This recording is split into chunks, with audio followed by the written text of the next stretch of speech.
Good morning बच्चों।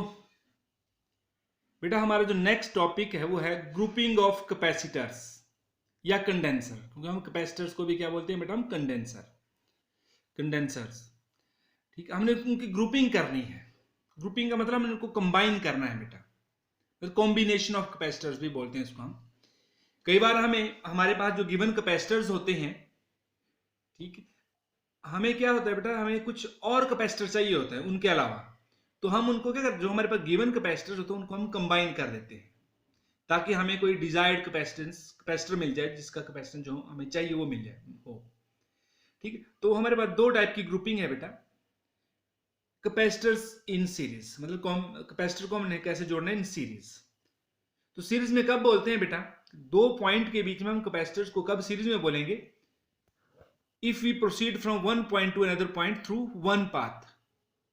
ठीक है, मतलब the capacitors are said to be connected in series between 2 points when we proceed from one point to other only through one path, एक ही path से। जैसे यहां पर हमने ये तीन कैपेसिटर्स लिए हैं बेटा, ये जो डायग्राम है shows three capacitors C1 C2 and C3 of capacity C1 C2 and C3 and they are connected in series. देखो अब यहां से मान लो ये पॉजिटिव टर्मिनल है यहां पर बैटरी का, ये यहां से चले हम, फिर यहां से होते कैसे, कौन से पाथ से जा रहे हैं बेटा हम, नेगेटिव टर्मिनल तक, एक सिंगल पाथ से। यहां एक पॉइंट से, या मान लो इस पॉइंट से लेके इस पॉइंट तक कैसे जा रहे हैं, एक सिंगल पाथ है। If you proceed from one point to another point through a single path, then these capacitors have to be connected in series. ठीक है, तो this let capacitors C1 C2 and C3 are connected in series। ठीक है, and V the potential difference applied across the ends। अब ये क्या है, positive terminal है, ये कोई भी वोल्टेज का पॉजिटिव यहां पर जुड़ा हुआ, नेगेटिव यहां पर, और टोटल वोल्टेज कितनी अप्लाई की है हमने, इन तीनों के अक्रॉस V पोटेंशियल अप्लाई की है बेटा। ठीक है, अब मान लो ये जो पोटेंशियल है ये कितना चार्ज दे रहा है बेटा सर्किट में, plus Q charge. Let plus Q charge is given to the left plate of C1। जो कैपेसिटर जिसकी कैपेसिटी C1 है उसको हमने कितना चार्ज दिया बेटा, प्लस क्यू चार्ज। अब इसके ऊपर प्लस क्यू चार्ज है बेटा, अब आगे तो चार्ज फ्लो नहीं करेगा। अब बाई इंडक्शंस इसके ऊपर कौन सा, ये जो पॉजिटिव चार्ज है बेटा, ये क्या करे, इसकी अपनी इलेक्ट्रिक फील्ड होगी। इलेक्ट्रिक फील्ड क्या करती है बेटा, इलेक्ट्रॉन को अपनी ओर, मतलब पॉजिटिव नेगेटिव चार्ज को अपनी ओर खींचेगा। तो बाई इंडक्शन इसके ऊपर कौन सा चार्ज आ जाएगा बेटा, नेगेटिव। और दूसरी तरफ दूसरे एंड पे, अब ध्यान देना बेटा, अब हम इस एंड को नहीं लेंगे, क्यों, क्योंकि ये वाला प्लेट है बेटा, इस कैपेसिटर C1 की जो ये राइट प्लेट है, it is connected to left plate of C2। तो ये आपस में कनेक्टिंग वायर से जुड़े हुए हैं। तो जो नेगेटिव इलेक्ट्रॉन्स हैं ये यहां से इधर को फ्लो कर रहे हैं, और यहां पर नेगेटिव चार्ज आ गया। ठीक है, और बाई इंडक्शंस इसके लेफ्ट, जो C2 की लेफ्ट प्लेट है उसके ऊपर कौन सा चार्ज आ गया बेटा, पॉजिटिव चार्ज। ठीक है, एंड दोबारा से बाई इंडक्शंस यहां पर कौन सा चार्ज आ गया बेटा, उतना ही equivalent opposite minus Q charge. अब ये आया कहां से बेटा, from this plate, left plate of C3। क्यों, क्योंकि आपस में कौन सी वायर के साथ कनेक्टेड बेटा, कनेक्टिंग वायर से कनेक्टेड है।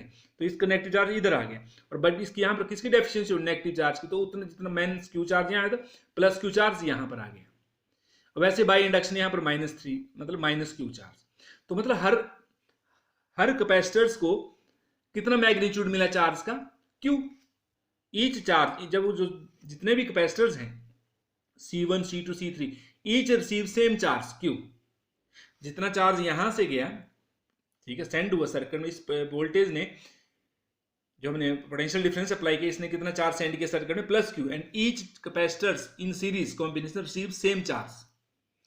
अब ध्यान देना, सब कैपेसिटर को सेम चार्ज मिला, लेकिन उनकी कैपेसिटी अलग अलग है। तो उनका पोटेंशियल, क्योंकि हमने पढ़ा है बेटा Q इज इक्वल टू क्या होता है, CV। तो V कितना आएगा हमारे पास, Q अपॉन C। अब कैपेसिटी अलग अलग, चार्ज सबको सेम मिला, कैपेसिटी अलग अलग है, तो उनका पोटेंशियल भी क्या होगा, अलग अलग अमाउंट से राइज करेगा। ठीक है, तो लिख सकते हैं ना, here in the circuits capacitors of capacity C1 C3 capacitors of capacity C1 C2 and C3 are connected in series and across the potential difference of V volt। ठीक है, and plus Q charge is given to the left plate of C1 and by inductions right plate of C1 acquires negative charge and the other end, which is the left plate of C2, because this negative charge comes from this plate, left plate of C2. पता लगेगा क्यों? क्योंकि they are connected by connecting wires. And by inductions C2 acquires, left plate of C2 acquires positive charge and this process continues. यहाँ पर negative charge आएगा और इस plate के ऊपर पॉजिटिव और उसके ऊपर by induction negative. Each capacitor receive same charge, वही plus Q charge, and but their capacities are different. Therefore each capacitors, the potential of each capacitor rises through different amount. तो कितना आ जाएगा बेटा? V1 का potential across इसके across कितना पे मान लिया बेटा हमने? V1 इसके अक्रॉस, इन दो प्लेट के अक्रॉस, V2 इन दोनों प्लेट के अक्रॉस, V3. तो V1 कितना आएगा? वही फार्मूला Q अपॉन C. तो Q तो सेम है, कैपेसिटी कितनी है? C1. Q अपॉन C, उसकी कैपेसिटी C2, तो पोटेंशियल क्या मान लिया? V2 is equal to Q upon C2.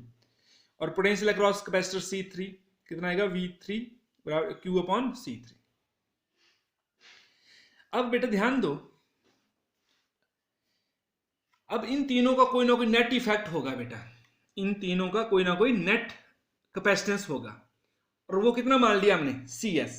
Late CS be the total capacitance of the combination. इन तीनों का टोटल कैपेसिटेंस, टोटल इफेक्ट कितना मान लिया? CS, मतलब total capacitance of series combinations. ठीक, अभी टोटल कैपेसिटेंस होगा, तीनों का इफेक्ट होगा. ध्यान दो, अब इन तीनों का क्रॉस कितना वोल्टेज अप्लाई किया हमने? पोटेंशियल डिफरेंस V वोल्ट, और ये जो V वोल्ट अप्लाई किया तो कितना चार्ज भेज रही है सर्किट में? Q charge. तो ये जो CS कैपेसिटर होगा, इन तीनों का टोटल इफेक्ट माना है हमने.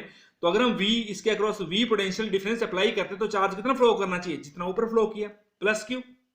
ठीक है, let CS be the total क्या capacitance of the combinations. Then if V voltage applied across this CS, then it will send the charge plus Q.